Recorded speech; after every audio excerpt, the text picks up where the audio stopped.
శంకరం శంకరాచార్యం కేశవం బాదరాయణం సూత్రభాష్యకృతౌ వందే భగవంతౌ పునః పునః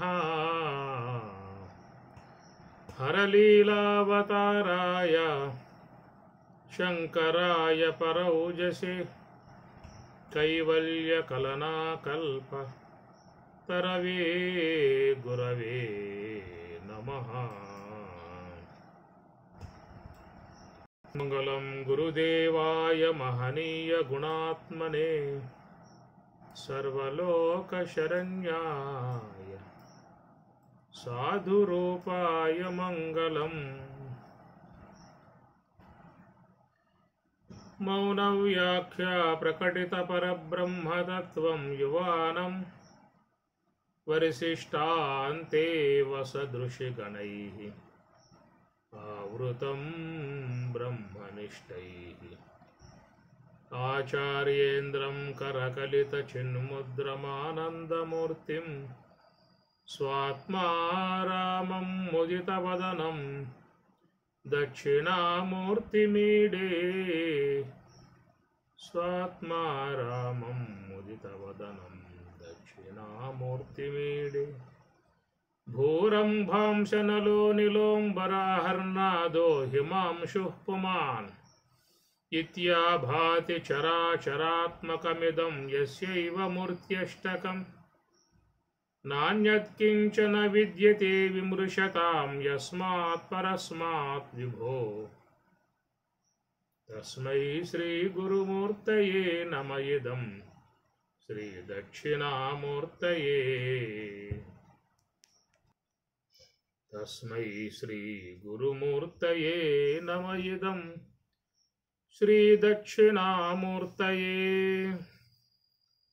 భూః అంబాంసి అనలః అనిలః అనిలః అంబరం అహర్నాథః ఇమాంశుః పుమాన్ మూర్త్యష్టకం. మూర్తి అష్టకం 8 విధములుగా ఉన్నటువంటి అష్టకమును ఇక్కడ శంకర భగవత్పాదాచార్యుల వారు చెప్తున్నటువంటి యొక్క అంశములో మరి ఈ అష్టకములో మరి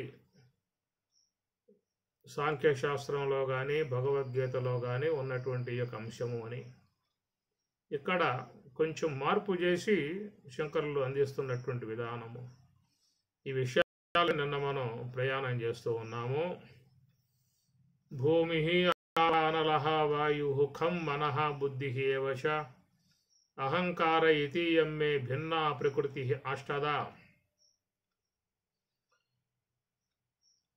8 విధములుగా ఉన్నటువంటి ఆ ప్రకృతి నాది, నా యొక్క స్వరూపము, నా యొక్క సాకార ఆకారము. అష్టమూర్తి బుర్దేవ పూజనం. ఈ ప్రకారముగా మరి 8 ఆకారములుగా పరమాత్మయే 8 రూపాలుగా ప్రకృతి రూపాలుగా ఉన్నట్లుగాను దాంట్లో మరి పైన ఉన్నటువంటి 3 అవి మనః బుద్ధి ఏవ అహంకార ఇతీయమ్మే. స్వామి చెప్పిన మాట మనస్సు బుద్ధి అహంకారము అని చెప్పని ఇవి వేసి సమష్టి అనేటు అంశాల మీదుగా మనం ప్రయాణం చేసే విధానములో మధ్యలో వేమన పద్యం బ్రహ్మంగారి తత్వం ఒకటి రావటంతో మనం దాని మీద ప్రయాణం చేశాము. మూలం ఎరుగడ బాట అనే మాటగా మూలం అంటే శుద్ధ బ్రహ్మము అని చెప్పని ఆ శుద్ధ బ్రహ్మమే శబల బ్రహ్మముగా భాషిస్తున్నటువంటి విధానము. ఆ శబల బ్రహ్మము యొక్క అధీనములో ఉన్నటువంటివి 3. శబల బ్రహ్మము యొక్క అధీనములో ఉన్నటువంటివి 3. అవి అవ్యక్తతత్వము, మహత్తత్వము, అహంకారతత్వము అనబడేటువంటివి. సాంఖ్యశాస్త్రంలో శుద్ధంగా చెప్పిన మంత్రం మనం చెప్పుకున్నాం. శుద్ధాత్ శబలమభూత్ శబలాదైవ్యక్త అవ్యక్తాన్ మహతో మహతో అహంకార అన్నటువంటి సాంఖ్యంలో వస్తుంది.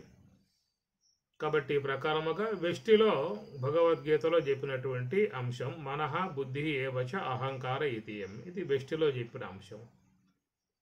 ఈ ప్రకారముగా ఇద్దరు పురుషులు అనేటువంటి విషయంగా మనం చెప్పుకోవడం జరుగుతూ ఉన్నది. మరి క్షరపురుషుడు అక్షర పురుషుడు ఇద్దరు అని చెప్పి అన్నప్పుడు మరి మధ్యలో ఈ శబల బ్రహ్మ అనేటువంటిది ఏమిటి ఏమి అనేది కూడా సందేహం కలిగే అవకాశం ఉంటుంది. ఎందుకంటే శాస్త్రంలో ఉపనిషత్తుల్లో వాటిలో ఇద్దరినే చెప్పడం జరిగింది. ద్వా సఖాయో సయుజ సఖాయ ద్వా అని మనకి ముండకంలో వచ్చే మాట.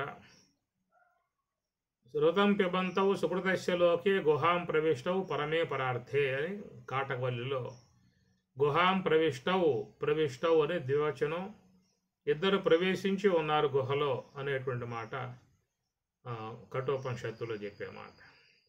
భగవద్గీతలో కూడా స్పష్టంగా అస్మిన్ లోకే ద్వా పురుషౌ స్తౌ ఇద్దరు పురుషులు అని చెప్పనే మాట చెప్పడం జరుగుతూ ఉన్నది. మరి ఇద్దరు అన్నప్పుడు ఈశ్వరుడు జీవుడు అని చెప్పని, మరి ఇద్దరు కాకుండా మరి మూడో అంశం చెబుతున్నారు కదా శబల బ్రహ్మ అని చెప్పని. ఆయన ఎవరు, ఆయన ఎక్కడుంటాడు, ఆయన గురించిన విధానం ఉండేట్లయితే మరి అక్కడ ద్వా అని చెప్పి వాడకూడదు కదా, త్రీ అని వాడదా. అస్మిన్ లోకే ద్వా పురుషౌ ఎట్లా వాడతా, అస్మిన్ లోకే త్రీ పురుషౌ అనే పదం వాడాలి. కాబట్టి శబల బ్రహ్మం ఉన్నట్లు లేనట్లా, ఉన్నట్లు అని చెప్పని అంటావా. అస్మిన్ లోకే త్రీ పురుషౌ త్రీ పురుషాహ త్రీ పురుష అని పదం వాడాలి. ద్వా పురుషౌ అని ద్వివచనంలో వాడారు అన్నప్పుడు దానికి ఏం చెప్పారంటే, ఇక్కడ వెష్టిలో చెప్పినటువంటి జీవుడు, సమిష్టిలో చెప్పినటువంటి ఈశ్వరుడు, ఇరువురు యొక్క సమ్మేళనమే శబల బ్రహ్మము అన్న మాటగా చెప్పుకొచ్చారు. ఈ ప్రకారంగా మనం వెష్టి సమిష్టి రెండు కలుపుకున్నప్పుడే అది శబల బ్రహ్మము అని, అవ్యక్త తత్వము అని, మహత్తత్వము అని, అహంకార తత్వము అని చెప్పి అన్నప్పుడు దాంట్లో వెష్టికి సంబంధించిన అంశము ఉన్నది, సమిష్టికి సంబంధించిన అంశము ఉన్నది. కాబట్టి వెష్టి అని చెప్పి అన్నప్పుడు మనకు వర్తింపబడుతుంది. అంటే జీవుడుగా ఉన్నటువంటి వాడు, ఈ శరీరములో అవిద్య ఉపాధిగా కలిగి ఉన్నటువంటి జీవుడు, అట్టి ఆ జీవునికి మూడు ఉన్నటువంటి ఉపకరణములు. ఆ మూడు ఉపకరణాలతో అతడు వ్యవహారం చేసుకుంటూ ఉన్నాడు. లోన ఉన్నటువంటి వాటిని అంతఃకరణం అని చెప్పి అన్నాం కదా. అంతఃకరణములు అని చెప్పి అన్నప్పుడు లోన ఉన్నటువంటి యొక్క వాటితో ఈ జీవుడు తన వ్యవహారం చేసుకోవడం జరుగుతూ ఉన్నది. అందుచేత మనస్సుతో సంబంధం పడి ఆలోచనలు, బుద్ధితో సంబంధం పడి నిశ్చయాభిప్రాయములు, అహంకారముతో సంబంధం పడి అభిమానించటాలు అనేటువంటి విధానములో ఈ మూడు అని చెప్పన్నప్పుడు మూడు గుణాలకు చేరి ఉన్నటువంటి అంశము. రజోగుణ ప్రధానమై ఉన్నటువంటిది మనస్సు, సాత్విక ప్రధానమై ఉన్నటువంటిది బుద్ధి, తమోగుణ ప్రధానమై ఉన్నటువంటిది అహంకారము. ఇది ఈ మూడు గుణాలను అనుసరించి జరిగేటువంటి వ్యవహారము.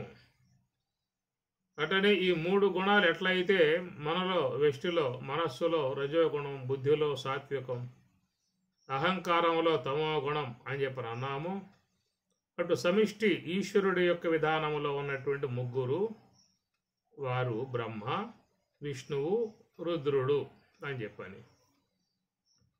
కనుక బ్రహ్మ యందు రజోగుణ ప్రధానముగా ఉన్నటువంటి అతడు బ్రహ్మ, సాత్వికము ప్రధానముగా ఉన్నటువంటి దేవత విష్ణువు, తమో గుణం ప్రధానముగా ఉన్నటువంటి దేవత రుద్రుడు అని అర్థం. ఏమంటే వాళ్ళకు కూడా గుణాలు ఉన్నాయా అనేటువంటి మాట మనకు సందేహం వస్తుంది. తమో గుణం గలవాడు రుద్రుడు, శివుడు అని చెప్పి అనగానే కొంచెం మనస్సు కూడా చివుక్కుమంటుంది. ఏం తమస్సు చేరింది ఆయనలో, ఏం తామస్సు కూడా ఆయన ఏమన్నా అన్నటువంటి భావాలు మనసులో తోసే అవకాశం ఉన్నది. మన లోకంలో ఈ వ్యవహరిస్తాం, వాడు తామసికుడురా, తమో గుణంతో ప్రవర్తిస్తూ ఉన్నాడు, తమో గుణి గలవాడు, తమో గుణం గలవాడు, తామసి అన్న పదాలుగా లోకంలో మనం వాడుతూ ఉంటాం. సాత్వికుడు అనేటువంటి మాట కొంచెం గౌరవప్రదముగా ఉంటుంది. ఆయన చాలా సాత్వికుడు అనటంతో అది కొంచెం గౌరవప్రదముగా ఉండే అంశం. ఉత్త రజోగుణంతో ఉన్నటువంటి వాడు, ఉత్త తమో గుణంతో ఉన్నటువంటి వాడు అన్నటువంటివి కొంచెం నిందా సంబంధమై ఉన్నటువంటి విషయాలుగా ఉంటాయి అన్నమాట. మరి ఆ ప్రకారంగా చూసినప్పుడు విష్ణువు సాత్విక గుణం గలవాడు అని చెప్పి అన్నప్పుడు అందరికీ కూడా సంతోషంగా ఉండేటువంటి యొక్క అంశమే. బ్రహ్మ రజోగుణం కలిగి ఉన్నాడు అని చెప్పి అనగానే కొంచెం మనకు తక్కువ భావం ఏర్పడుతుంది. శివుడు తమో గుణం చేరి ఉన్నాడు, తమో గుణం కలిగి ఉన్నాడు అని చెప్పి అనగానే ఏమబ్బా ఆయన తమస్సు కలిగి ఉన్నాడా, శివుడు అనుగ్రహించేవాడు కదా, అందరిని ఆదరించే విధానం కదా, అలాంటి యొక్క స్వామి తమో గుణంతో ఉంటే ఇంకా మనల్ని కాపాడతాడు అన్నటువంటి యొక్క భావం కూడా తోస్తుంది. అయితే ఎక్కడ చూసినట్లయితే ఈ గుణాలకు వాళ్ళు లోబడి లేరు, గుణాలకు లోబడి లేరు. ఆ గుణాలను వాళ్ళు ఉపకరణములుగా వాడుకుంటూ ఉన్నారు కాబట్టి వారు గుణాతీతులు. ఆ గుణాలను తమ వ్యవహారం కోసంగా వాడుకోవటం జరుగుతూ ఉన్నది.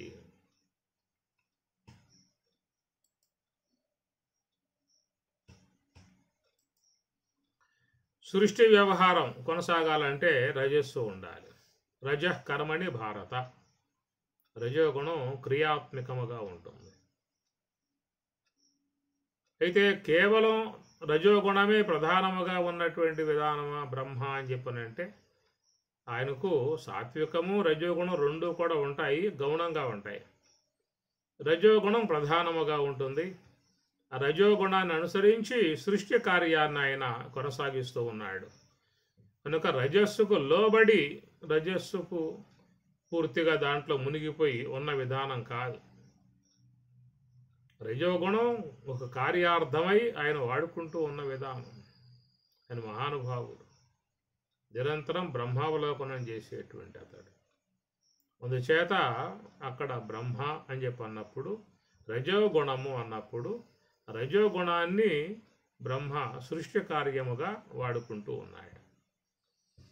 అట్లా సాత్విక ప్రధానముగా ఉన్న దేవత విష్ణువు. ఎందుకంటే మరి విష్ణువు యొక్క కార్యం ఏంటంటే పోషణ విధానం. సమస్త విశ్వాన్ని చక్కగా పోషించాలి అంటే ఆయనకు సాత్వికం బాగా ఉండాలి, జ్ఞానం బాగా ఉండాలి. ఆ జ్ఞాన సంపద ఉన్నటువంటి వారే సమస్త మానవులను చక్కగా, సమస్త జీవులను అన్ని విధముల వారికి ఏ ఇబ్బంది లేకుండా కాపాడే విధానం ఆయనలో ఉంటుంది. కాబట్టి సాత్వికమును ఆయన ఉపకరణముగా తీసుకుని లోకాలను రక్షించుట అనే విధానముగా ఆయన గారు చేస్తున్న విధానము. సాత్వికాన్ని ఆయన అవసరం అనుసరించి వాడుకుంటూ ఉన్నాడు. వాళ్ళంతా గుణాతీతులు, గుణాలకు అతీతులై ఉండగలిగేటువంటి యొక్క స్థాయి వాళ్ళల్లో ఉన్నది. అయినా ఈ యొక్క కార్య వ్యవహారం కాబట్టి ఈ సాత్వికాన్ని ఉపకరణంగా తీసుకుని ఆయన సృష్టిని పోషించే విధానముగా చేస్తూ ఉన్నాడు. అట్లా మరి శివుడు, రుద్రుడి యొక్క విషయం వచ్చినట్లయితే తమోగుణ ప్రధానముగా ఉన్నటువంటి స్వామి శివుడు అని చెప్పనన్నా. అంటే ఇక్కడ ఏమిటి అర్థం? తమస్సుని ఆయన ఉపకరణంగా అవసరం నిమిత్తమై వాడుకుంటూ ఉన్నాడు. తమస్సు యొక్క పని ఏమిటి? లయింపజేయటం. తమస్సులోకి సమస్తం కూడా చేరిపోతాయి. తమస్సులో మునిగిపోతే ఏవి కూడా అక్కడ వ్యవహారం ఉండదేక. ఇప్పుడు మనం ఉన్నాము, రాత్రి అయింది, భోంచేస్తాము, ఆ తర్వాత శయనిస్తాము. ఎక్కడికి పోతున్నామంటే తమస్సులోకి పోతున్నాం. ఇక ఆ తమస్సులో ఏ వ్యవహారము ఉండదు, ఇంద్రియ వ్యాపారం లేదు, విషయ సంబంధ స్పర్శ లేదు, ఏవి ఉండవు అన్నమాట. ఈ ప్రకారంగా రుద్రుడు తమస్సుని ఉపకరణముగా తీసుకుని సమస్త విశ్వాలను లయింపజేసే విధానము ఆయన చేస్తున్న పని. ఈ ప్రకారముగా సమష్టిలో ఈశ్వరుని యందు ఉన్నటువంటి 3 ఉపకరణములుగా బ్రహ్మ, విష్ణు, విష్ణువుడు అనేటువంటి అన్నమాట. మనం ఈ అంశం మీదే బ్రహ్మంగారు చెప్పిన తత్వం అక్కడ బయలుదేరింది. ముగ్గురు జోట మూలం ఎరుగట బాట అన్నటువంటి అంశం మీద నిన్న మనం మాట్లాడుకున్నాం. కాబట్టి ముగ్గురు మూర్తుల జోట అనేటువంటి మాటకి అటు సమిష్టిలో బాగూడదు, వెష్టిలో మాత్రమే అంశాన్ని తీసుకుని సూటిలో ఉండి మరి ఈ యొక్క ముగ్గురు అనగా మనస్సు, బుద్ధి, అహంకారం అనేటువంటి వాట్లను లేకుండా చేసుకోవాలి. దాన్ని సమాధి అన్నారు అన్నమాట. ఇదే వేమన కూడా ఒక పద్యం వాడాడు. బ్రహ్మంగారు వాడిన అంశాన్ని మనం నిన్నంతా చెప్పుకోవడం జరిగింది. ఈ కోణంలోనే వేమన కూడా ఒక పద్యాన్ని చెప్పుకొచ్చాడు. బ్రహ్మ జంపి విష్ణు భావంబులో గలిపి, విష్ణు జంపి శివుని గలిపి, శివుని జంపి తాను శివయోగి కావలే, విశ్వదాభిరామ వినురవేమ అన్నాడు. కానీ మాటలు చూసినప్పుడు మనసు కొంచెం ఇట్లా మాట్లాడాడు వేమన. ఇంత విధానమా, ఇట్లా మాట్లాడవచ్చా? వాళ్ళని చంపడం, ఎవరు చంపేదాలనే? బ్రహ్మను చంపి విష్ణువులో కలిపేయాలి, విష్ణువును చంపి శివునిలో కలిపేయాలి, శివుణ్ణి చంపి తాను శివయోగి కావాలి అని. సమస్త మానవులను చంపేవాడే శివుడు సోలాం పెట్టి. ఆయన కాలస్వరూపుడు. సమస్త మానవాళిని లయింపజేసే విధానం పరమశివుడు. అలాంటి ఆ శివుని యొక్క విషయంలో శివుని చంపి అనే మాట వాడటం చాలా దోషదాయకము, వినటానికి కూడా ఇబ్బందికరము. అది ఆర్య సంస్కృతికే చాలా మచ్చగా ఉండేటువంటి అంశం. ఇలాంటి సాహిత్యం కూడా వీళ్ళు మాట్లాడతారా? వీళ్ళకి ఏమాత్రం కూడా మరి భయభక్తులు లేవా అలాంటి దేవతల మీద? ఆ దేవతలను ఆ విధంగా వాళ్ళు మాట్లాడవచ్చా, నింద చేయవచ్చా? ఎంతటి మహాత్ములు అయితే మాత్రం మేము ఆరాధించే దేవతలు, మేము కొనియాడే దేవతలు, మేము నిరంతరంగా అర్చించుకునే దేవతలు, పూజించుకునే దేవతలు, అలాంటి వాళ్ళ మీద ఇలాంటి పదప్రయోగం చేస్తాడా అని చెప్పాను కూడా కొంత మనస్సుకు బాధ కలిగే పరిస్థితి ఉంటుంది. మరి ఇక ఆ శ్లోకం మరి పుస్తకం నుంచి తీసేద్దామా? తీసేసే అవకాశాలు లేవు. అది ఏమని రాశాడు ఏమి, మరి దాంట్లో ఏమయ్యే అర్థమే ఉంటుంది. బ్రహ్మజంపి విష్ణు భావెంబులో గలిపి, విష్ణు జంపి శివుని నీట గలిపి, శివుని జంపి తాను శివయోగి కావలే, విశ్వదాభిరామ. తాను శివయోగి కావలే, బ్రాహ్మీ అనుభవం, బ్రహ్మానుభవాన్ని పొందాలనే అపేక్ష ఉన్నటువంటి వాళ్ళల్లా కూడా ఈ పని చేయాల్సి ఉంటుంది అనేటువంటి మాట. కనుక దీంట్లో వాచ్యార్థమును వదిలి లక్ష్యార్థాన్ని తీసుకోవాల్సి ఉంటుంది. వాచ్యార్థం పొసగనప్పుడు దాని యందు లక్ష్యార్థమును తీసుకోవడం అనేటువంటిది ఉంటుంది. ఎక్కడైతే వాచ్యార్థం పొసగదో అప్పుడు దాంట్లో లక్ష్యార్థం ఏమిటనే విషయం ఆరంభమవుతుంది. లక్షణావృత్తికి విషయం లక్ష్యార్థము అది. కాబట్టి వాచ్యార్థం చూద్దామా అంటే అది ఎవరు కూడా అంగీకరించే విషయం కాదు, ఎవరో దాన్ని ఆమోదించే విషయం కాదు, పైగా బాధపడే పరిస్థితి కూడా ఏర్పడుతుంది. మరి దాంట్లో ఇంకేమిటి అర్థం కాదు. దాన్నే అంతరార్థము అనే పదంతో చెప్తారు. ఇలాంటి వాటి విషయాలలోనే అంతరార్థం అనే పదం వాడతారు. లేదా పరమార్థము, పరంపరార్థాన్ని పరమార్థము అంటారు.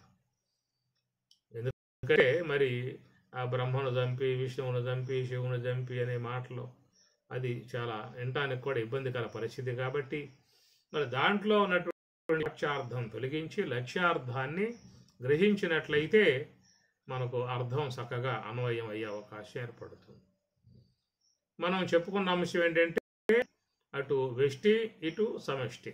సమష్టి అంటే ఈశ్వరుడు, వెష్టి అంటే జీవుడు.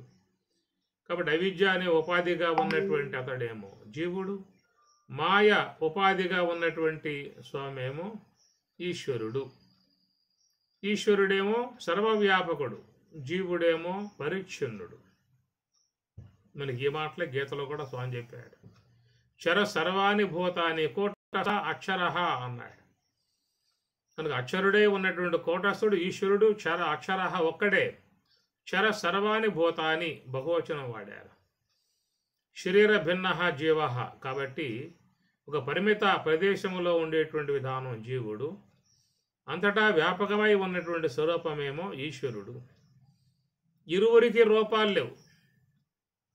జీవునికి రూపం లేదు, ఈశ్వరునికి రూపం లేదు. రూపం లేకపోవటం ఏంటి? కైలాసవాసి కదా, కైలాసంలో ఉన్నాడు కదా, పార్వతి అమ్మవారి దగ్గర కూర్చున్నాడు కదా సరసన అని చెప్పనే భావం రావచ్చు. కానీ ఇక్కడ శాస్త్రంలో చెప్పే విధానంగా చూసినట్లయితే ఈశ్వరుడు అని చెప్పానంటే నిరాకారుడు, సర్వవ్యాపకుడు, అందరి హృదయాలలో నివాసముగా ఉన్నటువంటి ఈశ్వర సర్వభూతానాం హృద్దేశే అంటాడు. ఈశావాసం ఇదం సర్వం యత్కించిత్ జగత్యాం జగత్ తేన శక్తేన భుంజేత అన్న. ఈశావాసం ఇదం సర్వం. ఈశా అంటే సర్వవ్యాపకమై మాయ ఉపాధిగా ఉన్నటువంటి విధానం ఈశ్వరుడు. అందువల్ల జీవుడు పరిచ్ఛిన్నుడై దేహములో మాత్రమే ఉన్నాడు. ఈశ్వరుడు అంతటా వ్యాపకమై అందరి హృదయాలలో కూడా ఆయన చేరి ఉన్నాడు. అందరికీ కూడా రక్షణగా ఉన్నటువంటి విధానము. అందుచేత జీవునికి రూపం లేదు, ఈశ్వరునికి రూపం లేదు. ఈ రూప అనేటువంటి యొక్క అంశము మామూలుగా దేవతామూర్తుల యందు మనం భావించడం జరుగుతుంది. వేదము కూడా ఆ విధంగానే చెప్పింది. అందుచేత ఇరుగురు ఈశ్వరుడు జీవుడు అనే విధానం చూసినప్పుడు మరి ఈశ్వరుడు సమిష్టి, జీవుడు వ్యష్టి అని చెప్పని, సమష్టిగా ఉన్నటువంటి యొక్క ఈశ్వరుని ఉపకరణాలు ఏమిటయ్యా అంటే రుద్రుడు, విష్ణువు, బ్రహ్మ, ముగ్గురు. అట్లా జీవుడుగా ఉన్నటువంటి యొక్క అతనికి ఉపకరణాలు ఏమిటని చెప్పనంటే అహంకారము, బుద్ధి, మనస్సు అన్న. కనుక ఆ ముగ్గురుతో ఈశ్వరుడు తన వ్యవహారం చేసుకుంటూ ఉన్నాడు. ఈ ముగ్గురుతో జీవుడు తన వ్యవహారం చేసుకుంటూ ఉన్నాడు. ఎందుకంటే మరి ఈశ్వరునిలో ఉన్నటువంటి మనస్సుకు బ్రహ్మ సంకల్పిస్తేనే ఈ నామరూపాత్మకమై ఉన్న సృష్టి అంతా ఏర్పడుతుంది. ఈ జగత్తంతా ఆకారాలన్నీ కూడా బ్రహ్మ సృష్టి అన్నారు కదా. కనుక ఈశ్వర మనస్సుగా ఉన్నటువంటి ఆ బ్రహ్మ అనేటువంటి విధానములో జరిగేటువంటి సృష్టి ఈ నామరూపాత్మిక సృష్టి, విశ్వ జగత్తు, పంచభూతాత్మిక జగత్తు అన్నారు. అట్లనే జీవుని యొక్క మనస్సు అది కూడా బ్రహ్మగా చెప్పారు. కనుక జీవునిలో ఆ మనసు అనేది కూడా ఏం చేస్తుందా అంటే సృష్టి, మనస్సు కూడా సృష్టి చేసే విధానము. సంకల్ప మానస సృష్టి, సంకల్ప వికల్పాత్మిక సృష్టి, దీని ప్రాతిభాషిక జగత్తు అన్నారు. కనుక వ్యష్టిగా ఉన్నటువంటి జీవునిలో ఉన్నటువంటి బ్రహ్మయోగు మనస్సు సృష్టిస్తే దాన్ని ప్రాతిభాషిక విశ్వము అంటారు. మనం నిద్రించినప్పుడు ఏర్పడేదంతా కూడా మనస్సు యొక్క సంకల్ప సృష్టి. మనం పడుకున్న కాడి నుంచి ఉదయం లేచేదాకా అనేక రకాలైన కళలు నడుస్తూనే ఉంటాయి. ఎడతెరుపు లేకుండా, తెంపు లేకుండా నడుస్తూనే ఉంటాయి. ఒకవేళ మధ్యలో మెలకు వస్తుంది, కాస్త లేచి అట్లా పనులు పూర్తి చేసుకుంటారు, మళ్ళీ పడుకుంటారు, మళ్ళీ ఆరంభం సృష్టి. మళ్ళీ మెలకు వస్తుంది, ఏవో కొన్ని పనుల నిమిత్తంగా తిరిగి మరలా పడుకుంటారు, మళ్ళా సృష్టి. ఈ ప్రకారంగా రాత్రంతా మనస్సు యొక్క సంబంధ ప్రాతిభాషిక సృష్టి జగత్తు స్వప్నము. ఈ స్వప్నం అనేటువంటి జగత్తు ఈ వ్యష్టి మనస్సు చేసేటువంటి కార్యం అన్నమాట. దీన్ని ప్రాతిభాషిక జగత్తుని నిర్మించేటువంటి యొక్క బ్రహ్మ వ్యష్టి మనస్సు. వ్యావహారిక జగత్ అనే దాన్ని నిర్మాణం చేసేటువంటి మనస్సు ఈశ్వరుని యొక్క మనస్సు. అది బ్రహ్మ అని పేరు పెట్టాం అక్కడ. మనకి ఈ మాట భగవద్గీత 10వ అధ్యాయంలో స్వామివారు చెప్పారు.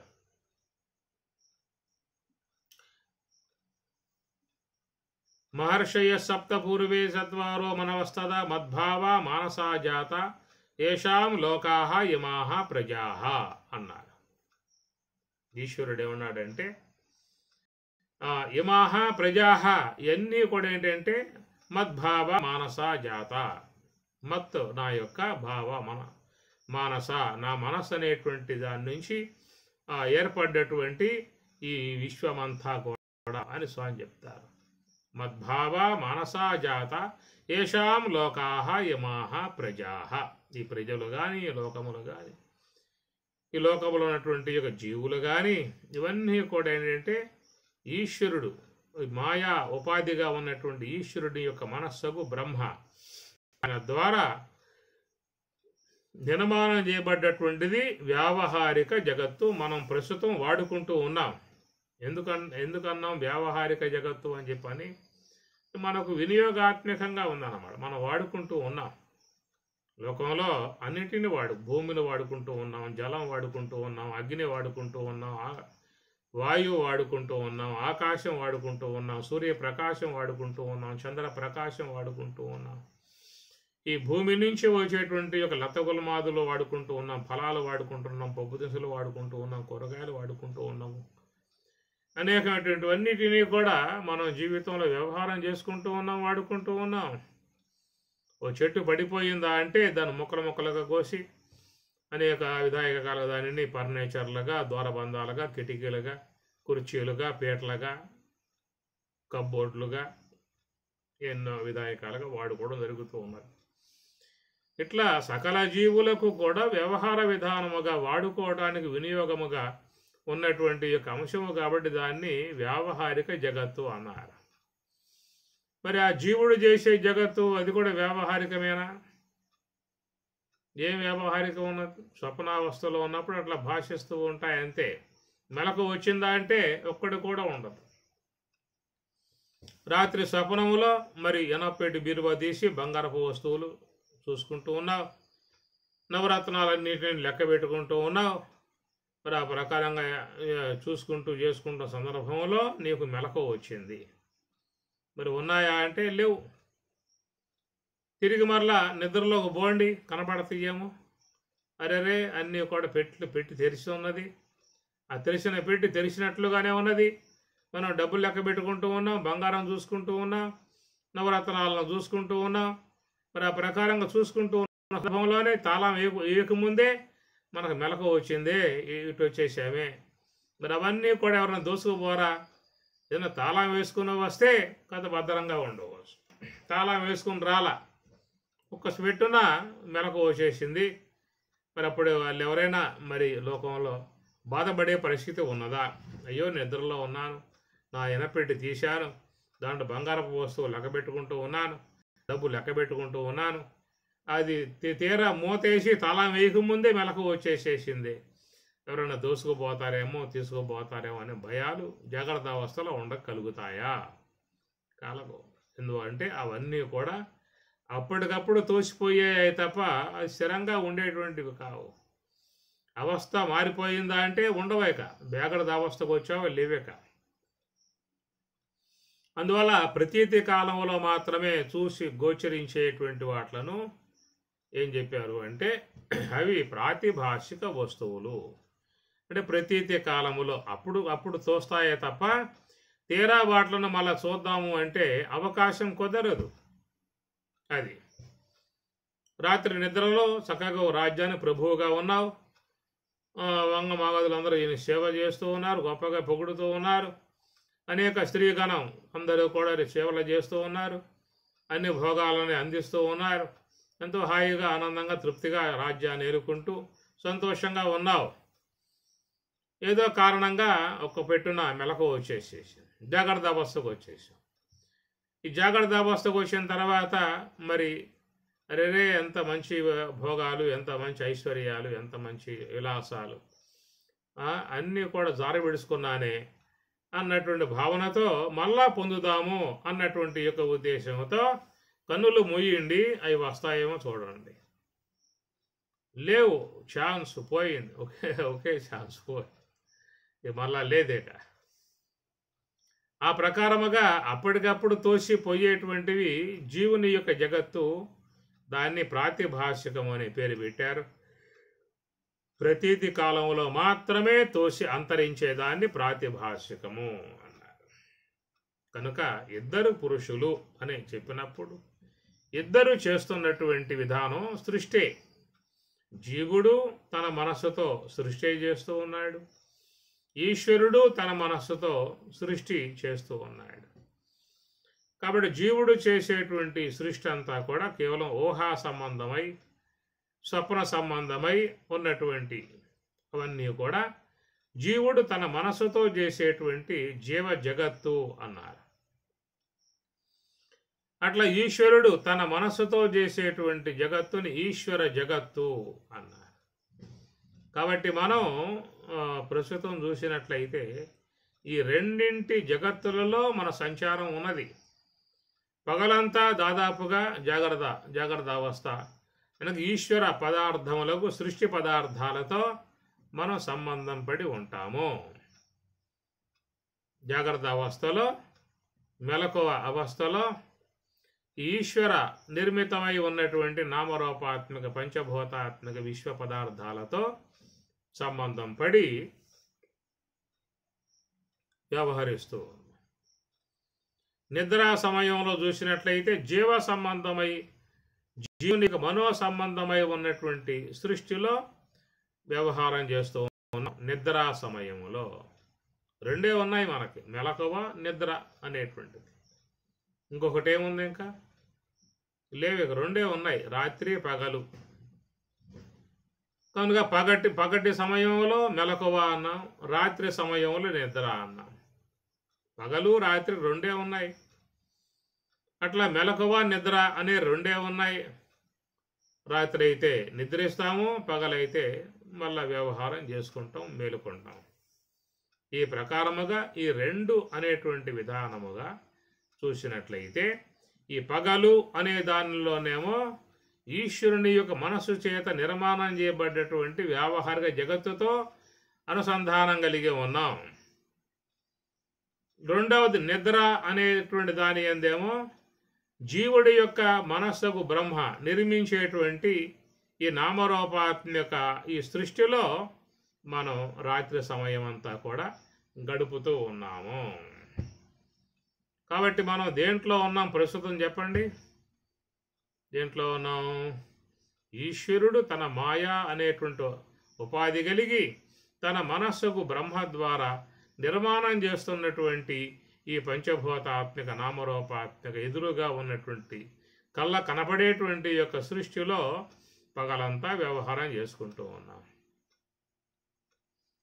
రాత్రి అయిందా అంటే రాత్రిపూట ఈ జీవుడు తన అవిద్య అనే ఉపాధి కలిగి ఆ యొక్క జీవుడు మనసు అనేటువంటి దాన్ని ఉపకరణంగా చేసుకుని చేసేటువంటి సంకల్పాత్మక ఆ నిర్మాణాత్మక సృష్టి ఈ స్వప్న జగత్తంతా కూడా దాదాపుగా మన యొక్క ఆయుకాలం అంతా కూడా ఎట్లా అయిపోయిందాయా అంటే అటు మరి మాయా ఉపకరణమనందు బ్రహ్మదేవుడు చేసేటువంటి సృష్టి కార్యంలో అటు మునక వేశాము, నిద్రపోయాము అని చెప్పనంటే ఇటు అవిద్య ఉపాధిగా కలిగి ఉన్న జీవుడు తన మనస్సుతో చేసేటువంటి ప్రాతిభాషిక స్వప్న జగత్తులో ఎక్కడ మునిగిపోయాము.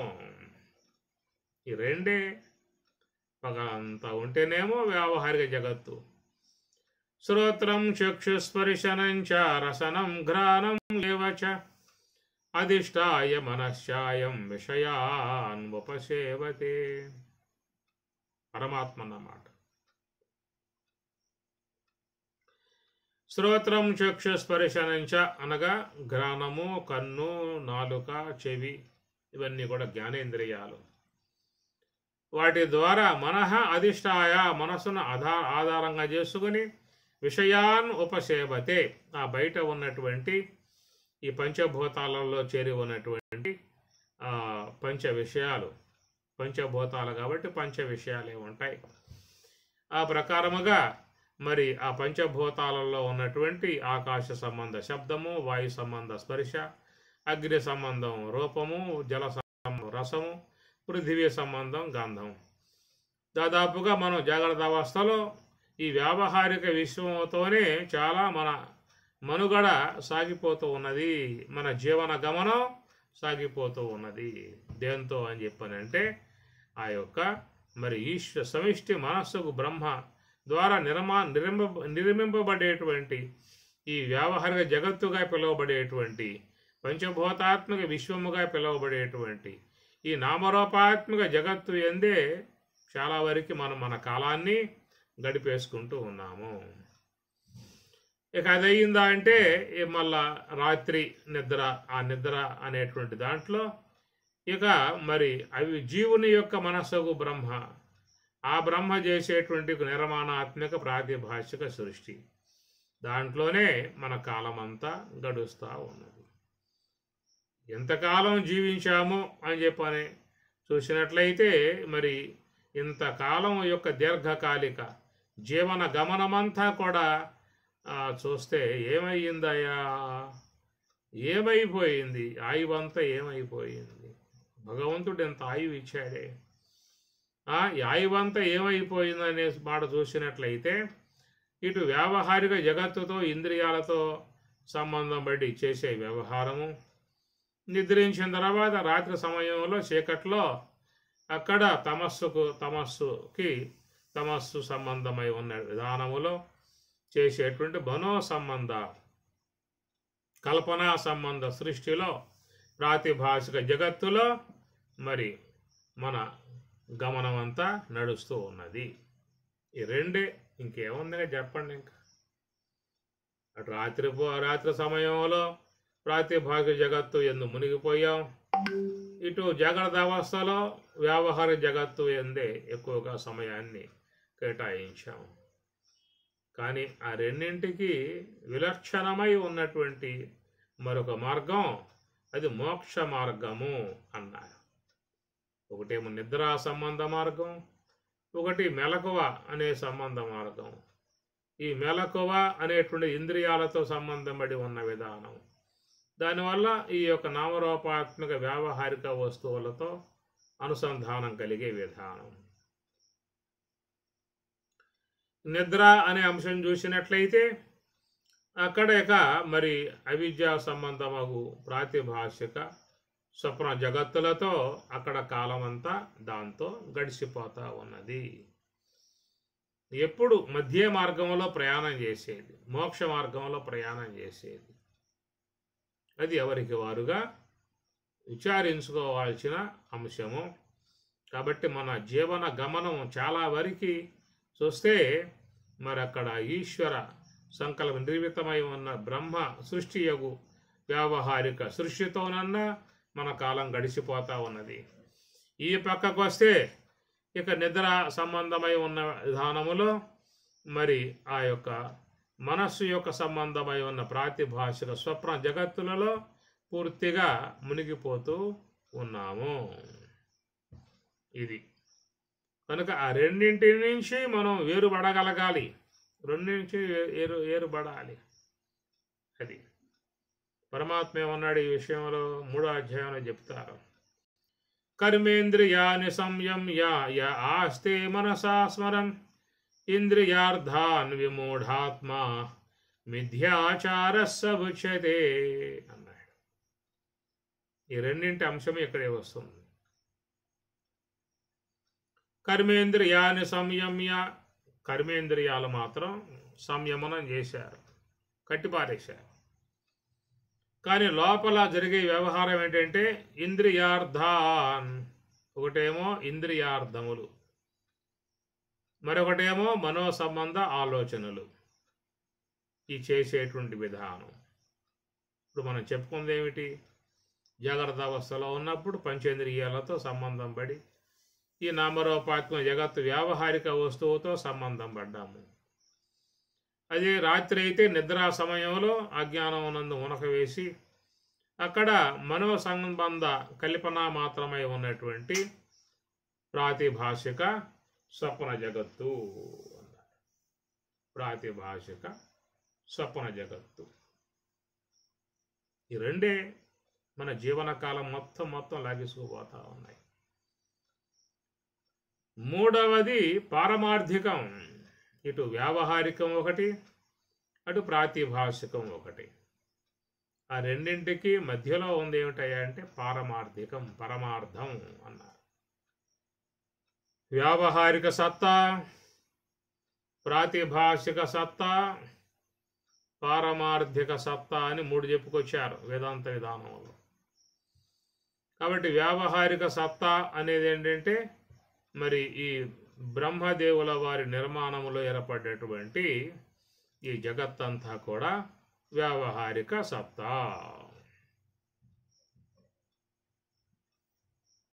ఈ మనస్సు అనేటువంటిది చేసేటువంటి జగత్తుని ప్రాతిభాషిక సత్తా అన్నారు.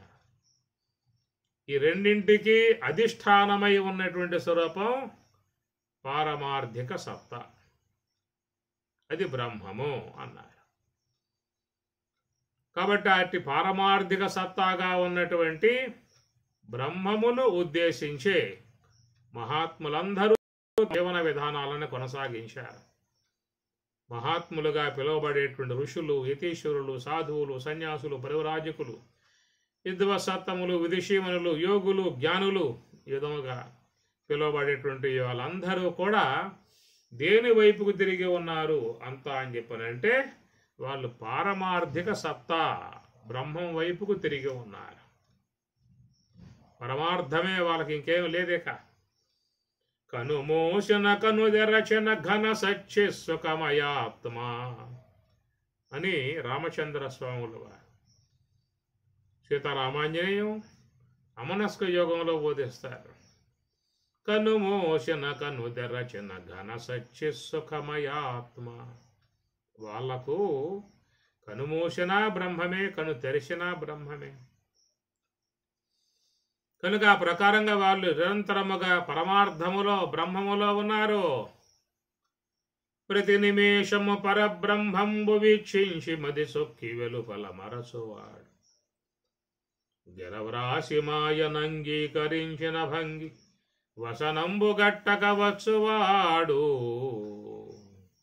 శుకులవారు, శుక భగవానుడు ప్రతి నిమేషము పరబ్రహ్మంబు వీక్షించి అన్నాడు.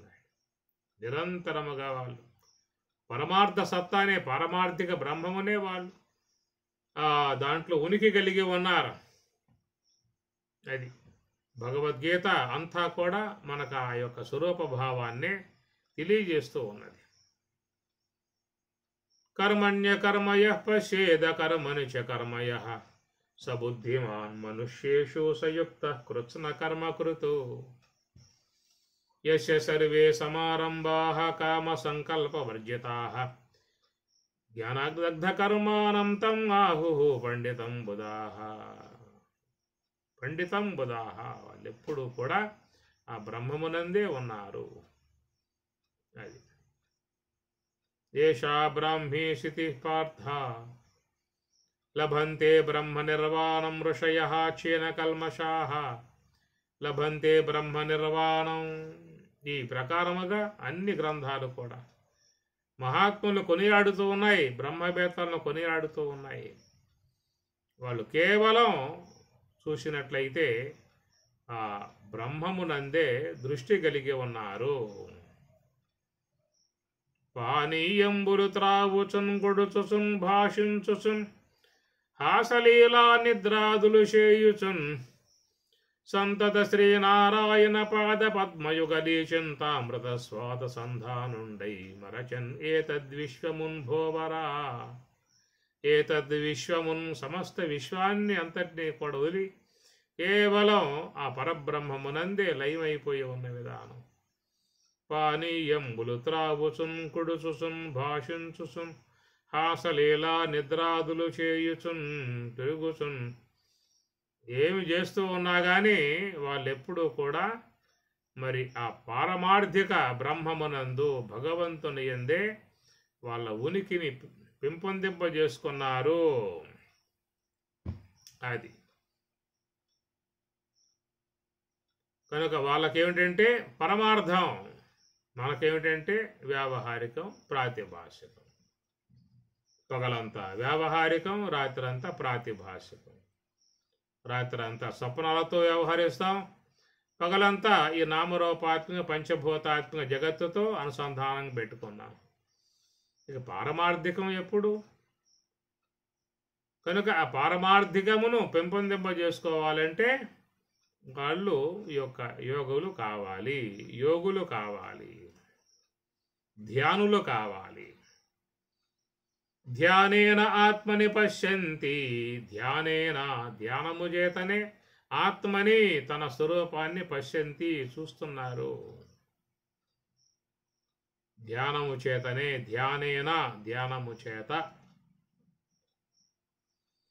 అందుచేత ఈ ప్రకారముగా చూసినట్లయితే మరి మహాత్ములుగా పిలువబడేటువంటి వాళ్ళల్లో అటు యోగులు మరి జ్ఞానులు రెండు రకాలు. యోగులు, జ్ఞానులు. జ్ఞానులు ఎట్లా ఉన్నారు అంటే అనుక్షణం ఎప్పుడూ కూడా పరమార్థం, బ్రహ్మం, బ్రహ్మావలోకనము, బ్రహ్మానంద భరితులై ఉండే విధానం. బ్రహ్మములో రమించేటువంటి వారుగా ఉన్నారు. అది మహాత్ములు, బ్రహ్మవేత్తలు అనే విషయం చెప్పాం.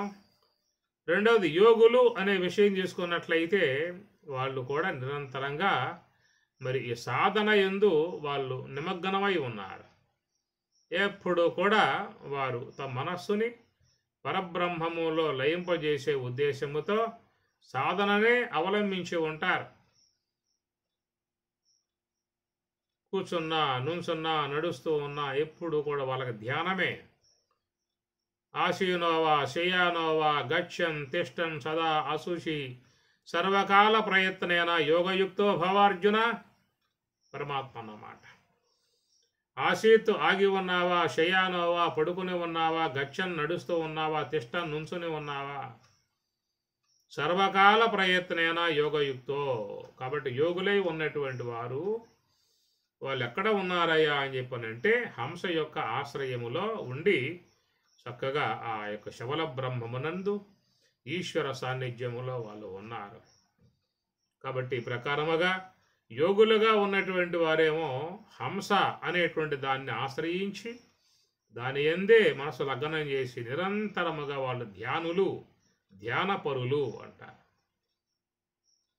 పశ్యన్ శృణ్వన్ స్పృశన్ జిగ్రన్ అశ్నన్ గచ్చన్ స్వపన్ శ్వశన్ ప్రలపన్ విసృజన్ గృహునన్ ఉన్మిషన్ నిమిషన్నపి ఇంద్రియాని ఇంద్రియార్థేషు వర్తంత ఇది ధారయన్. కాబట్టి వాళ్ళు ఈ వ్యాపారంలో మునిగిపోకుండా ఎప్పుడు కూడా వాళ్ళు మనస్సుని చక్కగా భద్రపరుచుకుని నివృత్తి మార్గములో అబ్జర్వేషన్, గమనిక, అబ్జర్వుడు అంటారు, అబ్జర్వేషన్, ఆ ఉనికి ఉంటారు, సాధనలో ఉంటారు. నిరంతర సాధన అన్నారు. సతు దీర్ఘకాల నైరంతర్య సత్కార ఆసేవిత దృఢభూమి అని అన్నాడు పతంజలి మహర్షుల వారు. సతు దీర్ఘకాలం అన్నాడు, నైరంతర్య నిరంతరము అన్నాడు, సత్కార ఆసేవిత ఇష్టపూర్వకముగా ఈశ్వరుని యందు మనసు లగ్నం చేసి యోగులై ఉంటారు. తస్మాత్ యోగి భవార్జున, యోగివి కావాయా అని పరమాత్మ అంటూ ఉన్నాడు. ఎందువల్ల తాను యోగే, మహాయోగి కృష్ణ పరమాత్మ. ఎత్ర యోగీశ్వర కృష్ణ, యోగీశ్వరుడు కృష్ణుడు. ఆయన ఏమంటాడు? తస్మాత్ యోగి భవ అన్నాడు. తస్మాత్ భోగి భవ అని చెప్పని అంటాడు స్వామివారు. ఏమనాలి ఇక్కడ చెప్పండి? తస్మాత్ భోగి భవ అనాలా? అనేది ఏముంది? ఆల్రెడీ భోగాల్లో మునిగిపోయి ఉంటే చెప్పాలి దానికోసం ఏమన్నా చెప్పేది ఏముంది? ఇంకా బ్రహ్మాండంగా దాని యందు నిండా మునకలేసి ఉన్నాం, ముక్కులు మునిగిపోయి శాంతం మునిగిపోయి ఉన్నాం, ఇంకా చెప్పాల్సిన అవసరమే లేదు. తస్మాత్ యోగి భవార్జున, యోగివి కమ్ము అన్నాడు.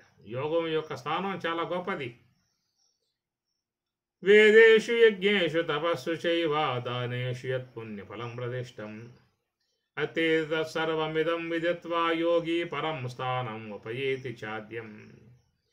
వేదేషు వేద పఠనం చేయటం వల్ల కానీ, యజ్ఞేషు యజ్ఞములు చేయటం కానీ, దానేషు దానములు చేయటం కానీ ఏవైతే ఉన్నాయో అన్నింటికంటే కూడా అతి ఎక్కుటమై ఉన్నటువంటి విధానములో తస్మాత్ యోగి పరమ స్థానం, యోగి పొందే స్థానం చాలా గొప్పదని భగవద్గీత అంతా కూడా యోగము యోగము యోగము యోగం. అలాంటి ఆ యోగములో నిరంతరముగా మనసును లగ్నం చేసి ఉండేటువంటి యొక్క యోగులు, నిరంతరముగా బ్రహ్మావలోకనం చేస్తూ ఉన్నటువంటి వారు జ్ఞానులు. రెండు తెగలు ఉన్నాయి. వాళ్ళకేం లేదే, ఎక్కడ కూర్చున్నా బ్రహ్మావలోకనమే, ఎక్కడున్నా బ్రహ్మమే బ్రహ్మమే బ్రాహ్మీ అనుభవమే, అహం బ్రహ్మాస్మి అహం బ్రహ్మాస్మి అనేటువంటి యొక్క ఉనికి వాళ్ళు పొందారు. నిరంతరముగా వీళ్ళేమో యోగులు తన మనస్సుని నివృత్తి మార్గములో ఈశ్వరాశ్రయములో ఉండి యోగులుగా వాళ్ళు అట్లాగా ఉండిపోయారు. మూడవ అంశముగా చూస్తే భక్తులు. ఇదొక తెగ ఉన్నది లోకంలో, భక్తుల తెగ.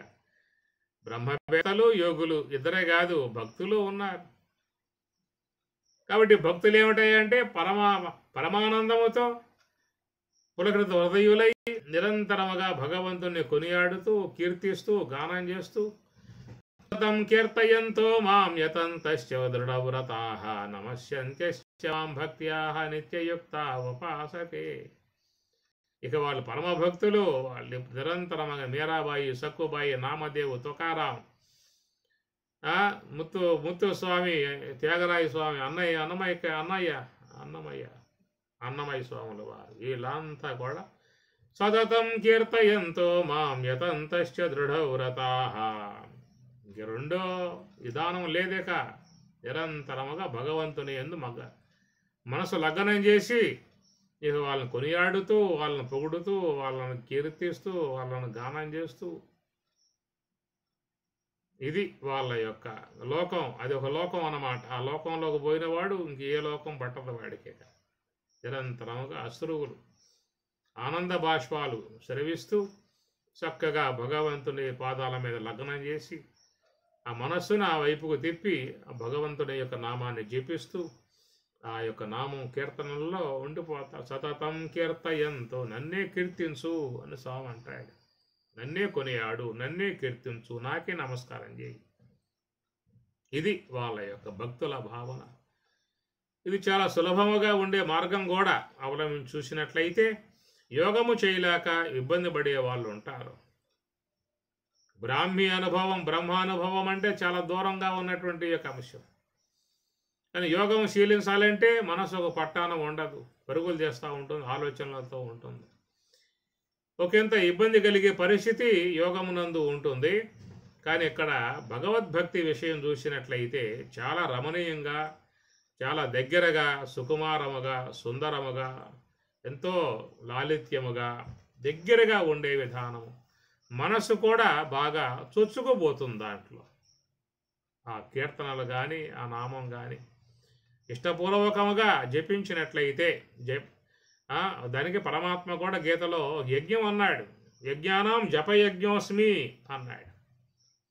యజ్ఞములలో కల్లా జపయజ్ఞం నేనే అని స్వామి చెప్పడం చాలా గొప్ప విశేషం. అది 10వ అధ్యాయంలో అనేక యజ్ఞాలు ఉన్నాయి. వాటిల్లో జపయజ్ఞం అనేటువంటి దాన్ని కూడా ఆయన జపయజ్ఞం అన్నాడు. అదొక యజ్ఞం అన్నాడు. యజ్ఞం ఎందుకంటారు? యజ్జు అనే ధాతువు నుంచి వచ్చింది యజ్ఞ అనే పదము. యజ్జు అంటే యజదేవ పూజాయాం. కాబట్టి భగవంతుని ఈ విధముగా వాగ్రూపకముగా, కీర్తనారూపకముగా, నామరూపముగా, జపరూపముగా ఆయన ఆరాధించే విధానముగా ఉన్నటువంటి దానిని ఇది యజ్ఞము, జపయజ్ఞము అని స్వామి చెప్పారు. కాబట్టి దీని యందు చాలా చాలా గొప్ప విశేషం ఉన్నది. దీన్ని తక్కువగా ఎవరో కూడా భావించవద్దు. అందుబాటులో ఉన్నటువంటి విధానము. మనస్సుని ఈ ప్రాతిభాషిక విశ్వము నుండి వేరు చేయాలి అన్నా, ఈ వ్యావహారిక పదార్థాల నుంచి వేరు చేయాలన్నా అందరికి సులభముగా ఉన్నటువంటిది ఏమిటంటే ఈ నామము, నామ సంకీర్తన. ఈయన్నే ఎక్కువ మంది అవలంబించారు. నామదేవు, తుకారాం, మీరాబాయి, సక్కుబాయి, భక్త కోటి. మీకు మహాభక్త విజయం అని చెప్పి ఉంది కదా పండరీనాథుని యొక్క సేవలో. మహాభక్త విజయం అనే పుస్తకం ఉంది, చదవండి. అందరూ కూడా పరమ భక్తులుగా భగవంతుణ్ణి కొనియాడుతారు. చాలా మనస్సు దాంట్లో సంతోషింపబడుతుంది, దాంట్లో ఆనందింపబడుతుంది. హృదయం అంతా కూడా పులకరిస్తుంది, దేహమంతా గగులుపాటు ఏర్పడుతుంది. ఆనంద భాష్పాలతో ఆనందిస్తూ ఉంటారు, సంతోషిస్తూ ఉంటారు. ఇక మనస్సు రెండో దాన్ని కోరుకునే పరిస్థితి లేకుండా చక్కగా భగవంతుని సన్నిధిలో నిలబడిపోయే విధానం ఏర్పడుతుంది. కాబట్టి ఎట్లయినా మనస్సును భగవంతుని యందు ఉంచాలి అనే భావనే కదా. కామోత్కంఠత గోపికల్ భయమునన్ కంసుండు వైరక్రియాది శిశుపాల మృత్యురుపతులు సంబంధులై మీరును భక్తిన్ మేము చక్రిన్ గంటి మెట్లైనా ఉద్ధామధ్యాన గరిష్ఠుడై హరిచందన్ వచ్చు దాత్రీశ్వర అని భాగవతం కూడా చెబుతున్న మాట.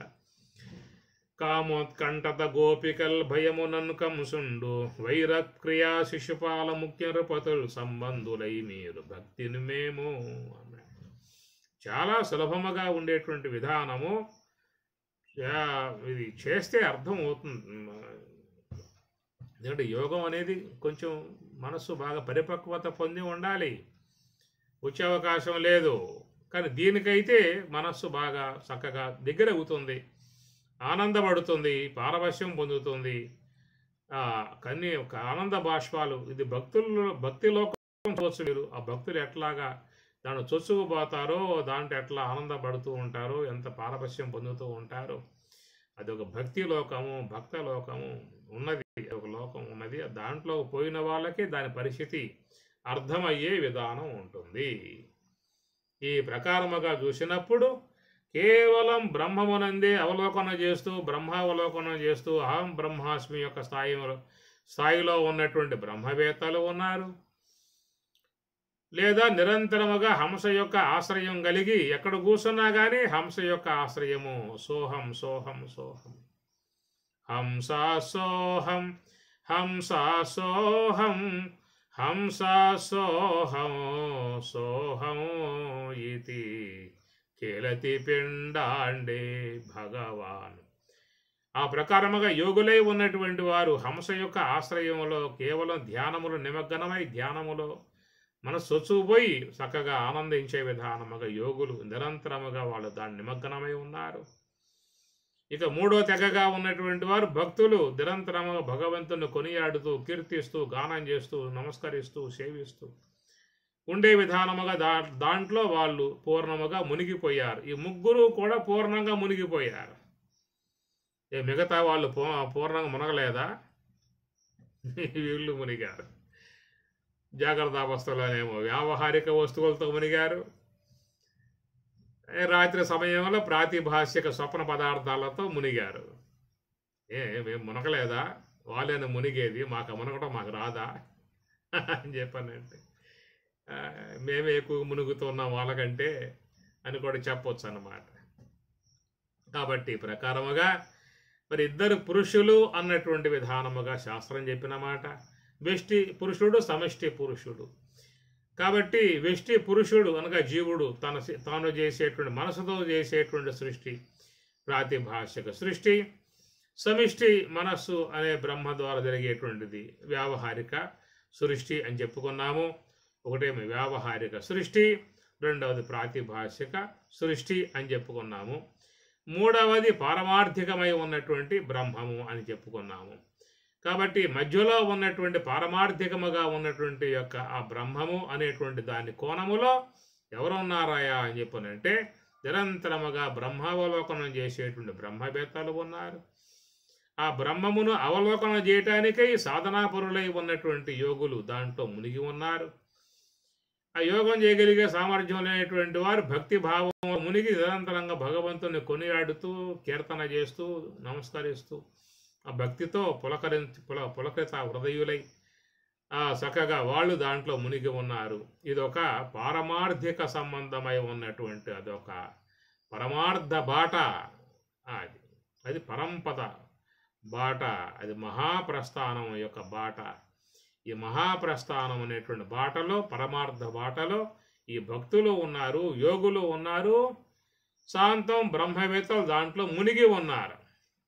ఇక ఇది పక్కన పెట్టేస్తే మిగతా ఉన్నటువంటి ఆ పక్క ప్రాతిభాషికము, ఈ పక్క వ్యావహారిక సత్తా, ప్రాతిభాషిక సత్తా అని చూసినట్లయితే జాగ్రత్త లోకములంతా కూడానేమో వ్యావహారిక సత్తాతో ముడిపడి ఉన్నాం. రాత్రంతా చూస్తేనేమో ప్రాతిభాషిక స్వప్న పదార్థ ప్రాతిభాషిక సత్తాలో అక్కడ మునిగి ఉన్న విధానాలు. ఇది ఎవరికి వారుగా ఏ మేరకు ఎక్కడ ఉన్నామనేటువంటి విషయాలు ఎవరికి వారుగా కళ్ళు మూసుకుని చూసుకోవాల్సి ఉంటుంది. ఏమి పారమార్థికముగా చెప్పినటువంటి మరి బ్రహ్మావలోకనం చేసేవాళ్ళుగానన్నా ఉన్నామా? అదన్నా లేకపోయినా కనీసం యోగ విధానముగా ఉండి హంస యొక్క సూత్రములో నిరంతరముగా మరి యోగులుగా అయి ఉన్నామా? కనీసం యోగులుగా లేకపోయినా కనీసం భక్తులుగానైనా భగవంతుని కొనియాడుతూ, భగవంతుని కీర్తిస్తూ, భగవద్ జపమును చేస్తూ నిరంతరముగా మనసును లగ్నం చేసి అట్లయినా ఉన్నామా అనే విధానం చూస్తే అది పారమార్థిక కోవలో చేరి ఉన్న అంశము. ఏమి లేక ఇక ఈ వ్యావహారిక సత్తా యందు ప్రాతిభా సత్తా యందే మునిగి ఉన్నామా అన్నటువంటి విషయాలు ఎవరికి వారుగా తీరికగా కూర్చొని కొంచెం సావకాశం తీసుకుని ఆ సమయంలో కొంచెం చూసుకోవాల్సి ఉంటుంది. పరమార్థం యొక్క సంబంధముల 3 కోణాలుగా చెప్పుకున్నటువంటి దాంట్లో దేంట్లో అయినా ఉన్నామా లేదా అని, లేదా వ్యావహారికములో జాగ్రత్త అవస్థలో, ప్రాతిభాషికములో స్వప్నావస్థలో కేవలం వాటిల్లో మాత్రమే మునిగి ఉన్నామా అన్నటువంటి విషయాన్ని ఎవరికి వారుగా చూసుకోవాల్సి ఉంటుంది. ఓం సహనా భవతు సహనౌ భునక్తు సహ వీర్యం కరవావహై తేజస్వినావధీతమస్తు మా విద్విషావహై. ఓం శాంతి శాంతి శాంతి. హరి ఓం తత్సతు. శ్రీ గురుభ్యో నమః. హరి ఓం.